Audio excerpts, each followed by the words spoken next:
if you've ever felt kind of trapped, chasing the latest thing, or maybe you've gone along with the crowd just because, well, it felt easier, then this deep dive is definitely for you. Mm-hmm. Today, we're digging into something powerful.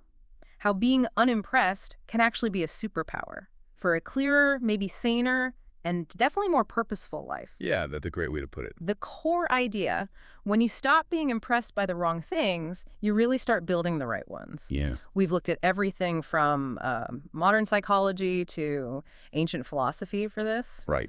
And our mission here really is to unpack why. Why do we get so caught up in hype, in trends? Yeah. And then how do we resist that pull? We want to give you the tools and show the real benefits of choosing discernment over just, jumping on board. It's not about being cynical, is it? No, not at all. It's actually about freedom. Freedom to think clearly, focus on what actually matters to you. It feels almost automatic, though, that urge, following the crowd. Why is that? What's pulling us so hard? Well, it's deep, really deep. It goes back to our evolution as social animals. Okay. For our ancestors, fitting in wasn't just nice, it was like actual survival. Being kicked out of the tribe. Yeah. That could be fatal. Wow. Okay, so it's hardwired. Totally. This need to belong, to get social approval, it's baked in. We generally feel this pressure to line up with what others are doing. It's a basic instinct. If everyone else seems excited, our brain kind of whispers, hey, they probably know something. Maybe I should get in on this. That makes perfect sense. Useful when there's a line around, maybe less so for the latest TikTok challenge. Exactly. And that instinct, it feeds directly into what psychologists call social proof. Right? We basically assume if lots of people are doing it, it must be the right thing to do, or worthwhile anyway. The herd mentality. Precisely. Yeah. Leads straight to the bandwagon effect. Popularity breeds more popularity just because people see others hopping on, like a restaurant suddenly gets a huge line after a few good reviews. Oh, yeah. Or a fashion trend explodes. Exactly. Our brain takes a shortcut. They like it, must be good.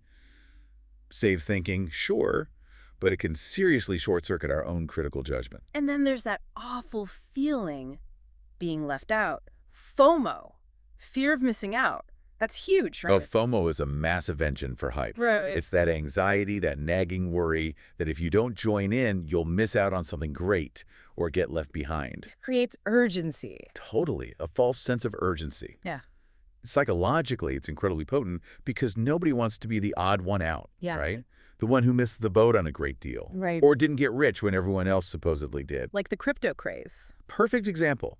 So many people jumped in, maybe not fully getting it, just because prices are soaring and they couldn't stand watching others seemingly make easy money. Right. That anxiety, It's powerful. it leads to impulsive decisions. And it's not just money. It's that feeling when all your friends are talking about a new show or app and you think, uh-oh, I'm missing out. It's amazing how fast that feeling can just escalate in a group. I think about the toilet paper panic in 2020. Oh, definitely. Even if you knew it was irrational, you saw those empty shelves and you felt that pull. A perfect example of group polarization. Groups tend to amplify feelings. Collective excitement builds on itself. Think big product launches. But the flip side is panic. Public fear. The idea that everyone's worried can spark totally irrational actions. In 2020, news about lockdowns fed the panic buying. Seeing empty shelves, even sensible people felt they had to join in. Herd behavior under stress. Exactly. It can quickly overwhelm clear thinking and lead to, well, collective irrationality. And it's not just feelings, it's actions, too. Reminds me of those classic conformity experiments, ASH. Yes. Ah. Solomon Asch's studies in the 50s, they really showed how hard it is to stand against the crowd. Participants compared line lengths, right? Yeah. But most of the group were actors, deliberately giving wrong answers. The results. Around 75% of the real subjects conformed to the obviously wrong answer at least once. That's staggering. It really is. It shows the power of peer pressure. Our desire not to stick out can literally make us doubt our own eyes, just to fit in. Yeah. So, okay. Tribal instincts, social proof, FOMO, group emotions, peer pressure. Resisting hype is seriously difficult. It feels safer, smarter even, to just follow along. It does. But that risk, losing our own judgment, chasing stuff that isn't actually good for us. So how do we fight back? How do we start pushing against these forces? Well, this is where, believe it or not, ancient wisdom offers some incredibly useful insights, even for today's digital world. Really? Yeah. Long before social media, you had Stoic philosophers, Seneca, Epictetus, Marcus Aurelius, wrestling with the same thing, the pull of public opinion. They saw hype in their day too, gladiator games, political trends. Their main advice, don't give too much weight to what the crowd thinks. Focus on wisdom, virtue, things you control, not external stuff like fame or money. Seneca was pretty direct about it, wasn't he? Oh, absolutely blunt. Seneca basically warned, avoid crowds. He literally said, do you ask me what you should regard as especially to be avoided? I say, crowds. He felt that being in a crowd just sort of corrupts your values, makes you want what everyone else wants. He even talked about going to the games, making him more greedy, more ambitious. His advice still hits home. Don't copy the bad simply because they are many. He totally rejected social proof as a life guide. He even challenged people, asking something like, why are you pleased with yourself if you're someone the masses can understand? Oof. Meaning, if everyone gets you, maybe you've watered yourself down. Exactly. It's a strong call not to live for popular approval. That is a tough thought. Yeah. And Marcus Aurelius, the emperor, he saw it through fame, too, calling praise the clacking of tongues. He did. I mean, think about it. Most powerful man in the world at the time. Yeah. He saw fame up close. Yeah. And in his private writings, meditations, he's constantly telling himself not to be impressed by it. Just noise, he called it. Fleeting. So what was his insight? His key idea is a great motto for staying unimpressed. Ambition means tying your well-being to what other people say or do. Think about that. Sanity means tying it to your own actions. Okay, that's powerful. If your happiness depends on likes or applause, you're basically a puppet. But if it depends on your own principles, your own efforts, you're in control. The Stoics thought chasing applause was kind of foolish. Focus on doing the right thing and let praise be incidental. So it's about seeing past the shiny surface. That seems to be a big Stoic theme. It really is. Yeah. They practice mentally stripping things of their glamour, seeing them for what they really are. How so? Like Marcus Aurelius reminding himself that a fancy dinner was just dead fish and plants, or those expensive purple robes, just wool dyed in shellfish blood. Huh. Okay. It wasn't about being miserable. It was about not being fooled by appearances. Yeah. Epictetus taught that a beautiful vase is still just baked clay. The point, don't let the superficial stuff sway you irrationally. See the essence. It reduces the power these things have to impress you too much. It's amazing how relevant that feels today with viral trends, constant digital noise. It's like they really got human nature. They absolutely did. Because this madness of crowds thing, it's timeless. History's littered with examples. Tulip mania. Exactly. 17th century Holland. A single tulip bulb costing more than a house. Then inevitably, crash. Ruin. Crazy. Charles Mackay wrote about it back in 1841. He said something like, men think in herds. They go mad in herds. They only recover their senses slowly, one by one. Oh, yeah. Whether it's tulips or the dot-com bubble or meme stocks or, the latest viral challenge, the pattern repeats. There's real power, real sanity in being able to step back and just say, you know what? I'm sitting this one out. And social media just amplifies all this, right? The applause. Oh, totally. Puts it on steroids. Likes, shares, retweets. That's our modern applause meter. Yeah. And it's so easy to confuse those numbers with actual worth. To think an idea must be good because it went viral, or you're somehow less valuable if you're not getting that attention. Right. Being unimpressed by those metrics is crucial for clear thinking. The internet can make anything popular, even shallow stuff, or outright lies. Misinformation trends if it's juicy enough. So you need your own filter. Exactly. Apply your own reason. Don't just count followers. That Stoic idea, don't let praise or criticism define you, is so vital now. If you get too puffed up by likes, a negative comment can completely crush you. Need that even keel. It also seems like, for innovation, you have to be unimpressed by the status quo. Spot on. Real breakthroughs almost never come from following the crowd. If you're just copying what's popular, you're not innovating. You're just iterating. Right. People who create something truly new often have to ignore what everyone else is doing or shrug off doubt. Being unimpressed by, that's how we've always done it, is key. Like Steve Jobs said. Yeah, don't let the noise of others' opinions drown out your own inner voice. The noise of hype can easily pull you off a path that might be quietly brilliant. Trusting your own judgment backed by reason, of course, leads to better results. And just practically speaking, being unimpressed seems like a pretty good defense against scams. Oh, it's critical. A vital shield. Scammers, shady marketers, they rely on hype. They rely on us being impressed by flashiness. Get-rich-quick schemes. Exactly. Cultish fads. They use the razzle-dazzle, the charismatic front person, fake testimonials, all to make you think, wow, look at all these people. It must be real. If something's truly good, It should stand up on its own merits, not just on hype. Remember, truth isn't decided by popular vote. Being able to step back and ask, does this actually make sense? Where's the proof? What happens when the buzz dies down? That can save you so much trouble, money, time, heartache.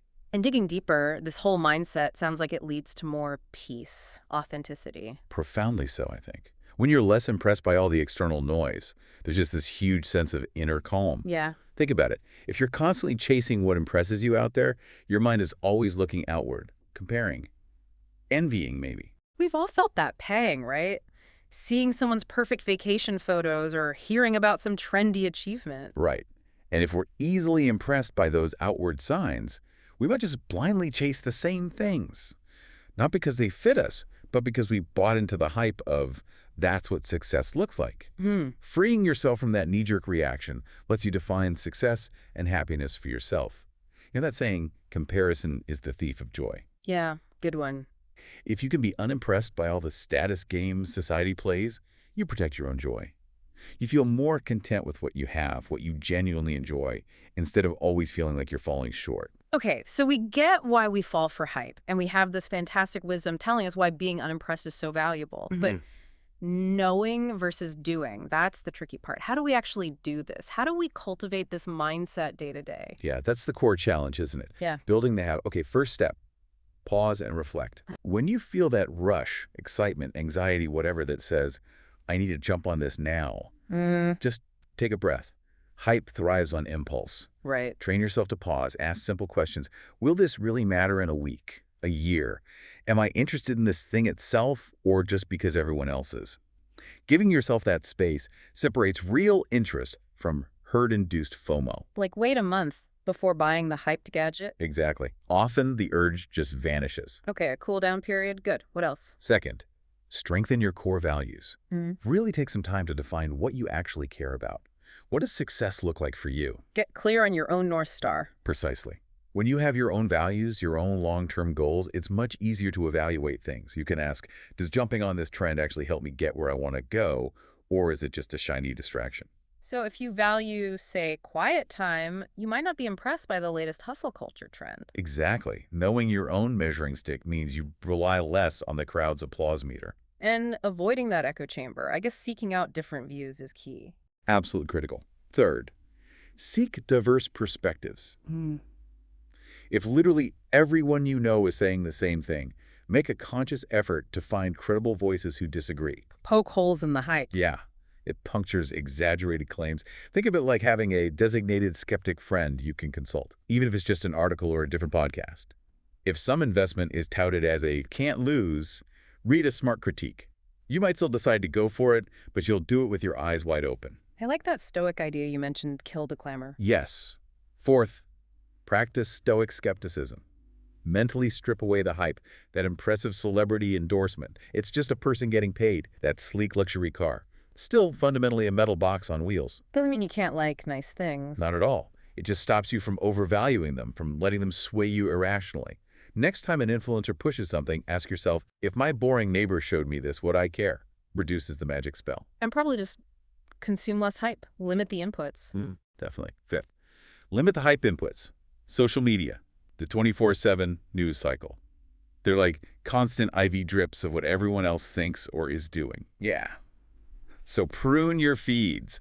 Unfollow accounts that just make you feel envious or trigger that FOMO. It's way easier to be unimpressed when the hype isn't constantly flashing in front of you. Maybe schedule detox periods.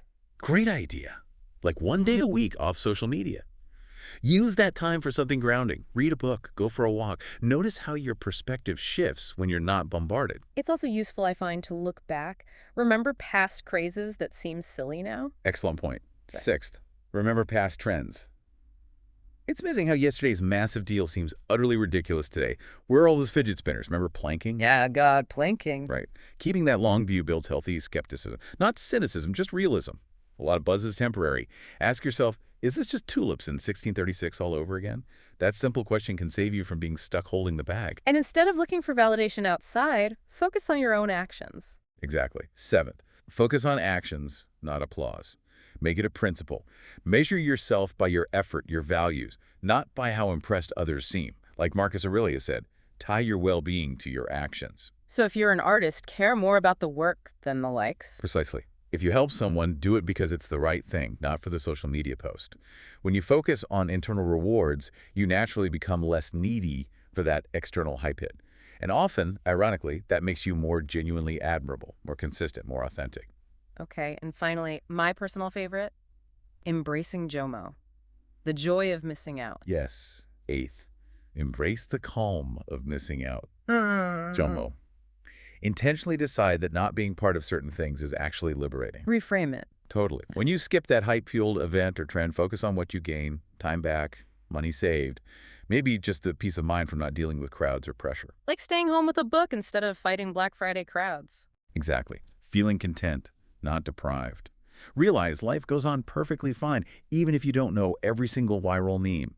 You actually gain bandwidth to fully enjoy the things you do choose to engage with. That's JOOO. So this power of being unimpressed, it's really about clarity, isn't it? And freedom.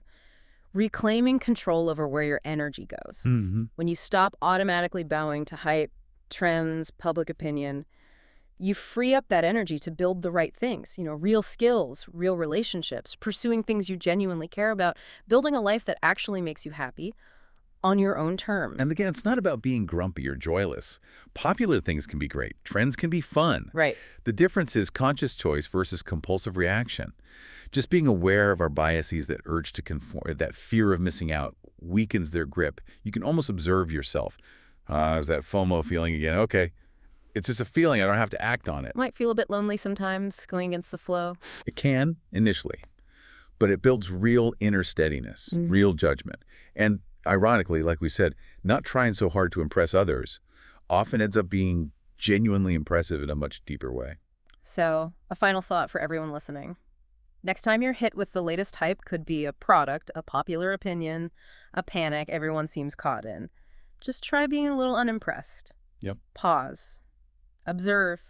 Do your homework if you need to, but keep that emotional reaction on a leash until your rational mind signs off.